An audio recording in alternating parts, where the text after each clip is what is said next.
working on parts 2 and 3, like I mentioned.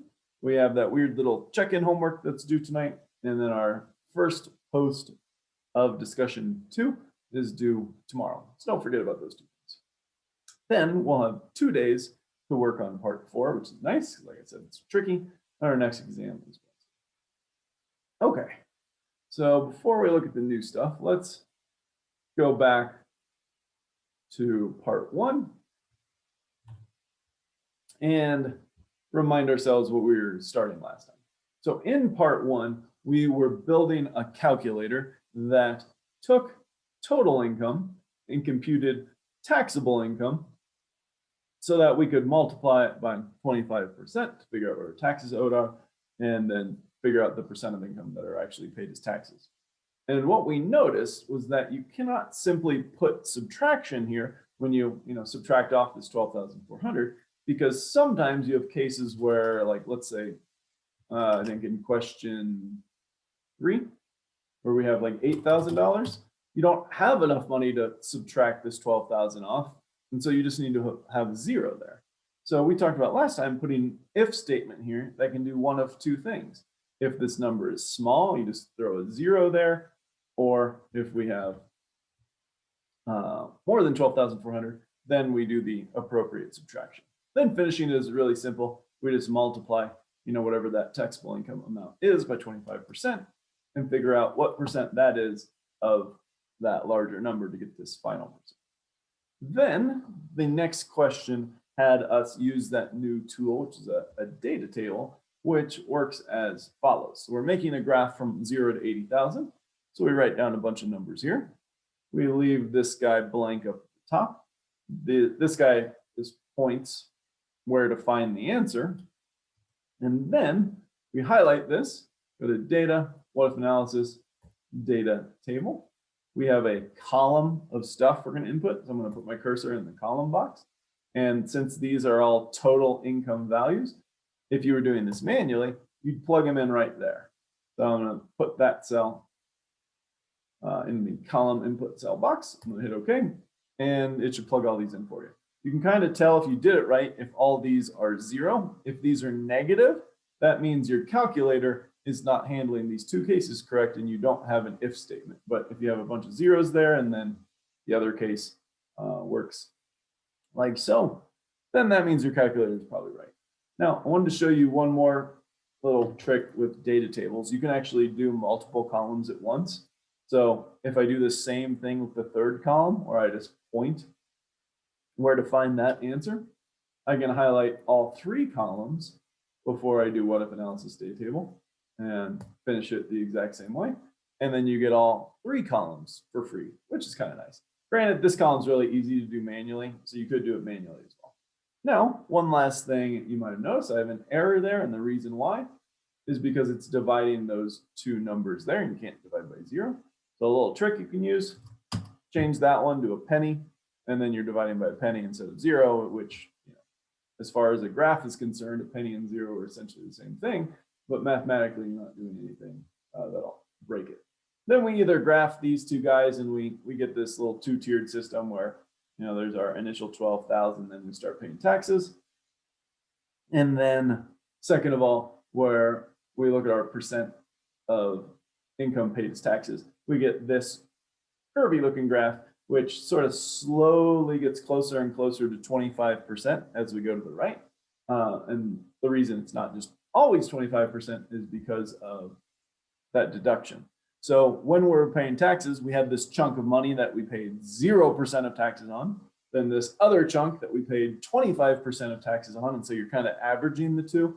And that's why this percent that you pay is never actually 25%.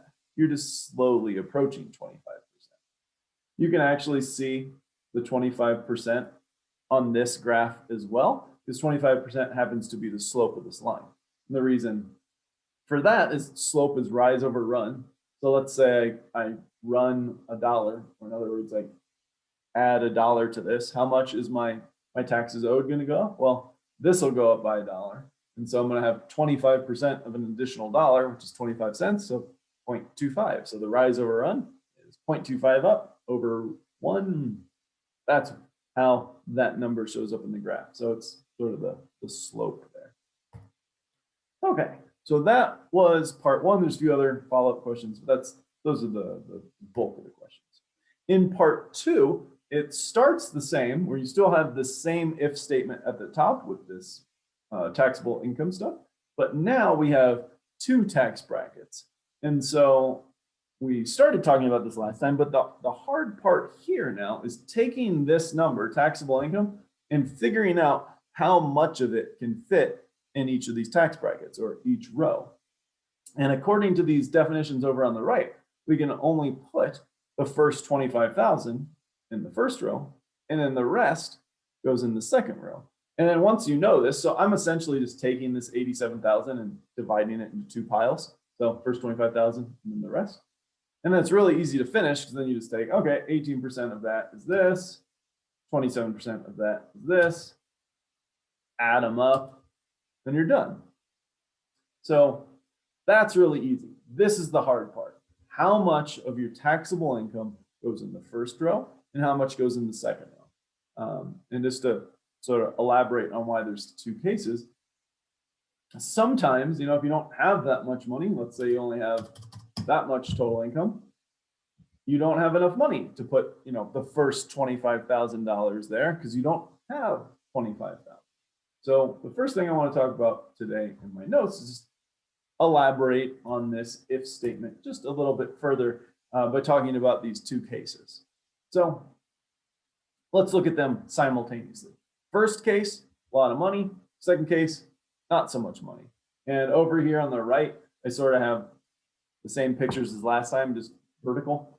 But essentially, we have some amount of taxable income. You can kind of consider this to be like a beaker, and you're filling this, and you have to fill it from the bottom up until you've placed all of your taxable income somewhere in here. So like if we have $87,000, the first 25,000 is down here in this little 18% area, and then all the rest is in this 27% area.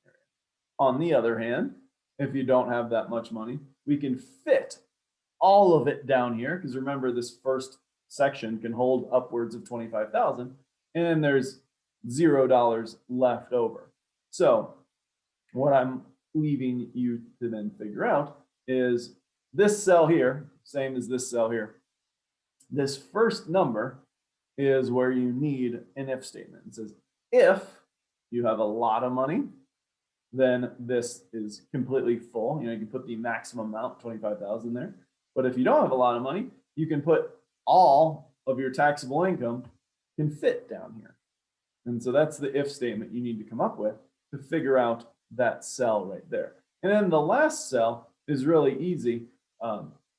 It's just all your remaining taxable income. So you can just use subtraction to figure that out, just arithmetic. So we just need two if statements to figure out this whole calculator.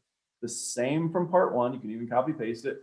And then this second one that figures out how much of your taxable income can fit in this 18% row and how much is left for the 27. Okay, so that's all I wanted to mention for part two. Part three, before we finish these notes, is just a little bit different. If you look at the workbook for part three, they're essentially saying it's exactly the same as two, except the two tax rates are different. So when you go to your spreadsheet, if you get to part three today, when you are done with your calculator for part two, what you can do is essentially take this section, copy and paste it down here. And the only difference that you have to make is change these two numbers to these two numbers. That's the only difference. It's the exact same if statements, the exact same logic. So you're just looking at both of these calculators. These guys are just looking at that number right there and figuring out how much, my taxable income goes in each row.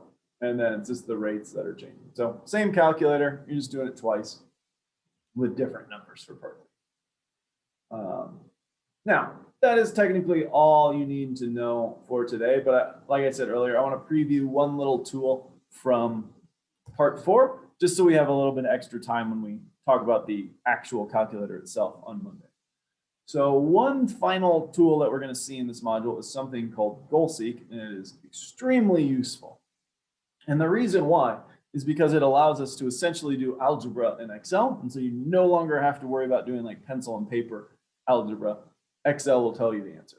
Here's the basic idea of how it works. Let's say you have like a formula like this guy, just a little polynomial where it looks at this blue cell, it does this arithmetic on it, and it tells you what that number is. Okay, that's simple enough. But what if you want to work backwards? What if I want this orange cell to be 5? This is an algebra problem, right?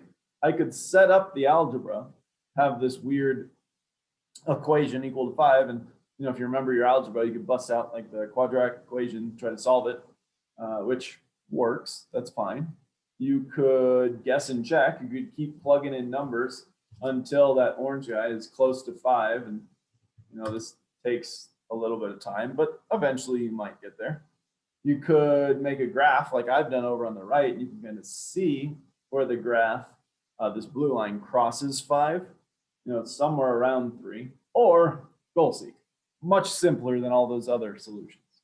So the way GoalSeek works is it does the exact same thing as I was doing a second ago, guess and check, but it's a computer, so it can guess things way faster than us. It can plug in like 1,000 numbers in the time I've plugged in 1. However, because of that, how that algorithm functions, Excel doesn't want it running for hours at a time. So there's these parameters that are built into it where it says, okay, we'll just give up once it gets close so that we're not wasting too much time. So there's these settings in Excel to say how close we want our answer to be before it essentially just gives up. And that's the first thing you have to do before you run GoalSeek. Actually change some settings around. Hopefully this is a one-time thing. Hopefully Excel remembers this stuff, but you do need to do this once before you try this GoalSeek. So I'm going to go through these steps real quick on PC. It's actually easier on a Mac, but I'll show you that in a second as well. But on a PC, we're going to follow these steps by going to the top left File button. Down in the bottom left, Options. Second one says Formulas. Over here on the right, I think it starts out something like that, 0.001. So it's essentially saying, okay, we'll get within 1,000th and then we'll give up. I like to be a little closer than that. So change it to like 1,000,000th or 1,000,000th, whatever, doesn't matter. Just make it smaller. Hit okay. And then hopefully I'll remember that. Now on a Mac, a little bit different. You actually go to that little drop-down menu above the Excel window, then go to Preferences, then look for this calculator button, and then you might have to hit a little checkbox to ungray that area that we were just tinkering with a second ago, but you do the exact same thing. Change the 0.001 to some small number. Then, hopefully now that it's set up, we can run GoalSeek, which involves following these steps here. So let's see how this works. We go to this box that we want to be 5. I click on it, and I go to the what if analysis thing, just like with a data table, except I hit this second option, GoalSeek.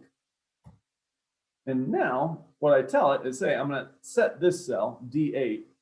I would like it to be 5. So you literally just type in 5 there by changing this blue cell where you would normally be making your guesses. I hit OK, and watch what happens to this blue cell. It's going to type in a bunch of numbers really quick and find the exact solution in a fraction of the time it took us. So that's how GoalSeek works. That's how we can do algebra. And it's really nice, and it'll be very useful in part 4. I do want to show you one more trick though. Notice on this graph, there's actually 2 solutions where it's 5. The way GoalSeek works is it finds the nearest solution. So since I started at 1, it sort of followed this line down and it found that guy right there. If I want this other solution that's somewhere around 7, I would start at a number that's closer to 7, then run GoalSeek,